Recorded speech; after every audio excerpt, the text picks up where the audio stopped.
welcome to my comic book reviews. Today I review X Factor issue 250.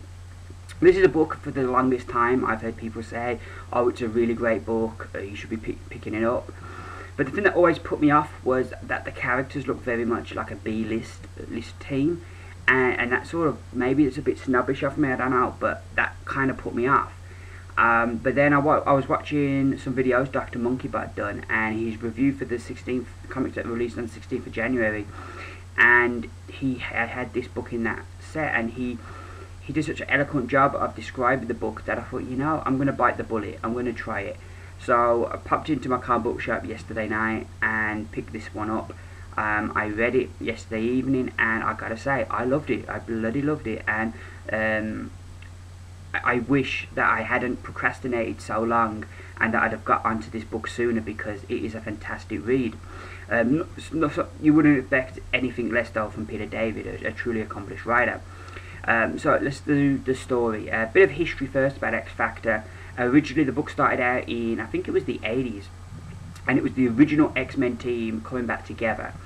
And what they were doing at that time is they were posing as mutant hunters, mutant exterminators that would go around and hunt down. If you had seen a mutant, you could phone them up and they would hunt them down and capture them. But what they were really doing, they were capturing them, but then they were teaching them how to use their powers and sending them maybe to the school and helping them under the guise that they were mutant hunters. Then the book sort of changed, and that team integrated back into the main X-Men book. And the new team, if I remember rightly, it was Forge at his team, and that, like, you had Multiple Man, Havoc, Strong Guy, Polaris, and maybe a few other characters, and they worked for the government. I'm sure there was a spell of the X Factor book where they worked for the government. In the current incarnation of X Factor, they are like a detective agency for superhumans, basically. So this story kicks off with this woman. She's looks like a demon kind of woman with these big wings, and she's praying to God to not let the Howler Lords start the war, and that this can only end badly. But the God doesn't answer, so she says, I'll deal with it myself then. We then go to New York, and there's a kid there called Tia. He's kind of like a wolf boy, and he is on the run. Somebody's hunting him, somebody wants him dead, and he bumps, and this bicycle knocks him over. Somebody helps him up, and it's Darwin. Now Darwin's a character that goes right back to the beginnings of this book. I believe he was one of the ones that the original X Factor found and helped, and he's kind of like a hunter, but he looks a lot more badass here than he did, I can remember him looking anyway, than he did back in the original days. And he's going to kill Tia. He says Tia has to die, or something bad, this big bad is going to happen. But then Darwin gets knocked down by this taxi, and it's this kid's mother, and his mother is none other than Wolfsbane, who was originally in the New Mutants, and then she was on X-Force, both the Cable version and the original Wolverine version, and she was also a former member of X Factor.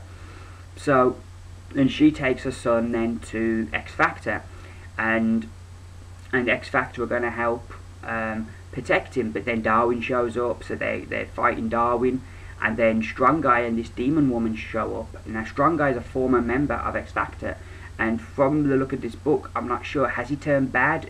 I'm not really sure what's happening with Strong Guy, but he and this devil woman show up, and Strong Guy's kicking everybody's ass, and then quite literally the house blows up and they all go to hell, quite literally.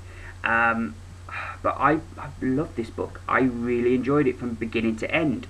It's so well written by Peter David that while there were things like I've mentioned, like, you know, like who's the father of Wolfbane's child, how come Strong Guy's not in X Factor anymore, you know, what's happened to Darwin to make him so badass, you know. So there's probably bits of story that I've missed, but the basic beats of the story I got and I picked up on, and I enjoyed it. And probably if I went back, I'd enjoy a whole other level of it, and that's a great skill to have as a writer, to be able to write a book that for your existing readership that's read it for like 100 issues, they can get the story, and, you know, oh yeah, that's happening because of that, and that's happening because of that, but then to also make your story accessible to new readers as well. I think it's a fantastic accomplishment and a fantastic skill to have, and shows what a great writer Peter David is. Dr. Monkeybot was talking about how This is like a corner of the Marvel universe that Peter David gets to do his own thing and it sticks, which is very much it is. And that's one of the things that really is appealing about this book, is that it's not going to cross over with anything else, that it's its own little title doing its own thing. The characters, even though at first glance you might think, well, they're all B-list, maybe even C-list, they're really well written, and I was engaged and into the book from beginning to end, and I'm looking forward to adding this one to my pull list. Of course, now's the difficult thing. If I'm adding this one, which one do I knock off? That's going to be the difficult thing to decide. But it's just a truly fantastic book, and you really need a bit of X Factor in your life, because it is a fantastic read. It's well worth jumping on board. It's one of the cheaper Marvel books, so price wise it's good, and I'm definitely going to be picking this one up from now on. The art inside I liked. It wasn't like, it worked for the book. I really liked the art inside. We've got the demon woman there, whoever she is. Here we got Darwin and Tia. You know, I did like and enjoy the art.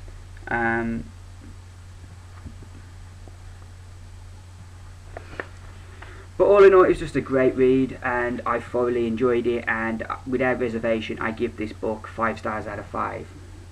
Really, treat yourself, pick it up.